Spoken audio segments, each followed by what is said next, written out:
Did Betty Crocker hide the real secrets, uncover the ancient techniques Native Americans used to make food flavorful without modern tools? From clay pots to smoked corn husks, these timeless methods carried flavor and memory. Before we begin, hit like and subscribe. Today, we revisit 10 timeless cooking tricks. Picture a mid-century kitchen, the clatter of pots filling the air as a mother stirs gravy for Sunday dinner. Instead of flour or cornstarch, she quietly sprinkles softened gelatin into the bubbling sauce. The transformation is subtle but magical, a glossy, silky finish that makes even a simple roast feel elegant. The aroma of meat and herbs lingers, but what truly stands out is the smooth texture. No lumps, no cloudiness, just pure comfort in a spoonful. Families marveled at how professional it looked, almost like something from a fine restaurant. This trick thrived when flour was scarce during rationing years, or when clear broths were more desirable than heavy gravies. Over time, though, convenience packets and pre-made sauces replaced this careful step. Gelatin slipped quietly out of everyday cooking, remembered only in dessert molds and candy making.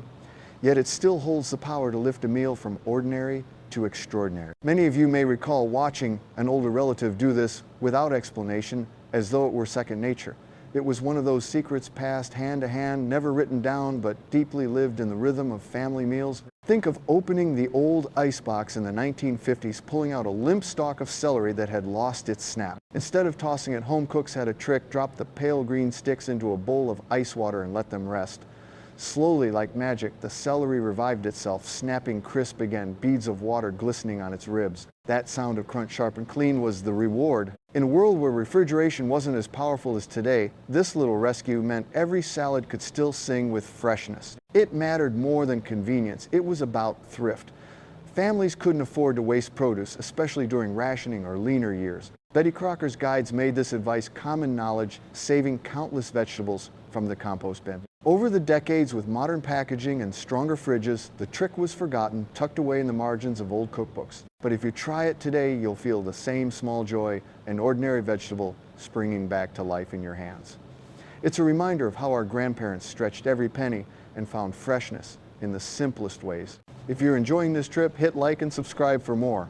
Imagine a small-town kitchen in the 1940s where butter was scarce and sugar tightly rationed. On the counter sat a glass jar of mayonnaise, something always present in the pantry. Instead of spreading it on sandwiches, clever bakers folded it into chocolate cake batter. The idea sounds strange today, but once baked, the result was tender, moist, and rich, with no hint of mayonnaise flavor at all. Families marveled at how the cake stayed soft for days, even without the luxury of butter. This secret swap was born out of necessity. When ingredients were limited, cooks had to make do with what was available, and mayonnaise made of oil and eggs became a stand-in hero. Over time, as butter and oils became abundant, the trick faded, often dismissed as a relic of make-do cooking. But for many, it was a lifeline that kept birthdays and Sunday suppers sweet. Some of you might remember tasting a slice of mayonnaise cake at a church potluck or from your grandmother's oven, surprised at how good it was. Between gelatin sauces, revived celery, and this mayonnaise miracle, which one feels the most nostalgic to you? Picture a weekday evening in the 1950s. The family gathers at the dinner table only to find yesterday's loaf has gone hard as a rock. Instead of throwing it away, there was a simple cure. The bread would be wrapped in a damp kitchen towel, then slipped into a warm oven. Within minutes, the crust softened, the crumb grew tender again, and the air filled with the toasty scent of freshly baked bread. Children would watch eagerly, as if the loaf had been given a second life. This trick came from a time when nothing could be wasted.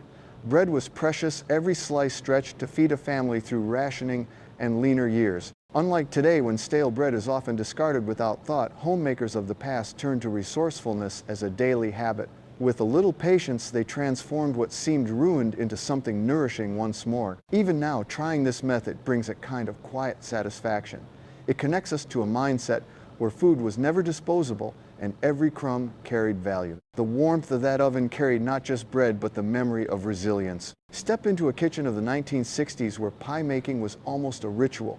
On a wooden counter dusted with flour, instead of softening butter with hands, a housewife reached for a cheese grater. She pressed the cold, firm stick of butter against the metal teeth, watching it fall into tiny curls that looked like golden snowflakes. These shavings blended quickly with flour, creating pockets of air that baked into a pie crust so tender and flaky it nearly shattered at the touch of a fork. This method was pure ingenuity in a time before food processors and stand mixers. By keeping butter cold and evenly distributed, the crust stayed light instead of heavy. Over the years, as modern appliances took over, the grater trick quietly slipped from memory. Yet for those who learned it, it was like holding a small piece of professional bakery magic in their hands. Some families still swear their pies taste just like grandma's, and often the secret lies in this very step: grated butter, flour, and love.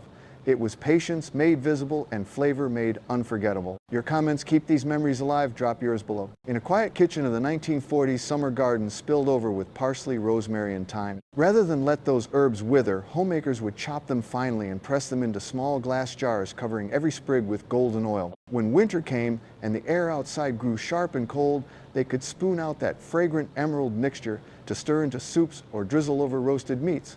It was like capturing the taste of July and saving it for December. This practice was born from necessity. Refrigerators were small freezers, rare, and herbs too precious to waste. Preserving them in oil not only extended their life, but created flavorful infusions that made even simple meals feel rich and aromatic.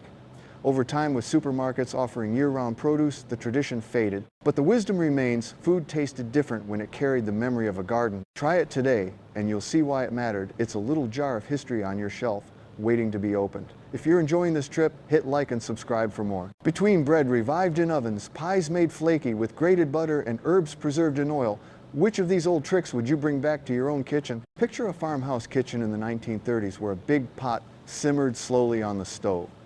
Potatoes had been boiled earlier, and instead of tossing away the cloudy water, the cook poured it back into the pot of soup. The starchy liquid worked its quiet magic, giving the broth a velvety body without flour or cornstarch. A simple bean stew suddenly felt heartier, richer, and more satisfying, all thanks to what might otherwise have gone down the drain. This trick wasn't just thrifty, it was survival.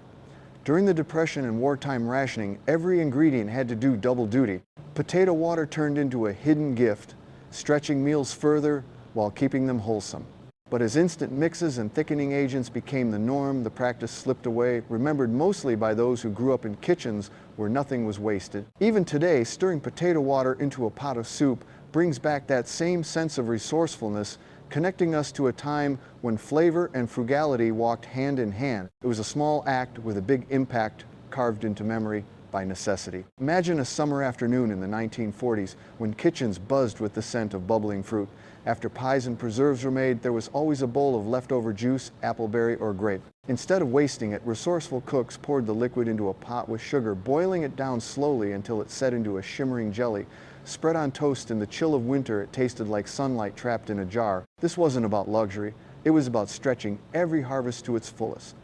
Before commercial pectin became common, the process demanded patience and skill, watching, stirring, waiting for that perfect thickness. Housewives took pride in lining their shelves with jars of jewel-colored jellies, each one a small victory against scarcity. Later, store-bought jams made the practice less common, but the tradition carried a beauty all its own. Anyone who grew up in those years may remember the rows of jars cooling on a windowsill, the glass catching the light like stained glass in a kitchen church. Each spoonful was more than food. It was preservation of both flavor and memory. Think of a Sunday supper in the 1950s, when dessert was expected but budgets were tight. Instead of tossing stale bread or a dried-out cake, homemakers soaked the pieces in milk and eggs, layering them with sugar, raisins, or even canned fruit. Slowly baked, the mixture emerged golden and fragrant, transformed into a pudding that was tender, custardy, and comforting.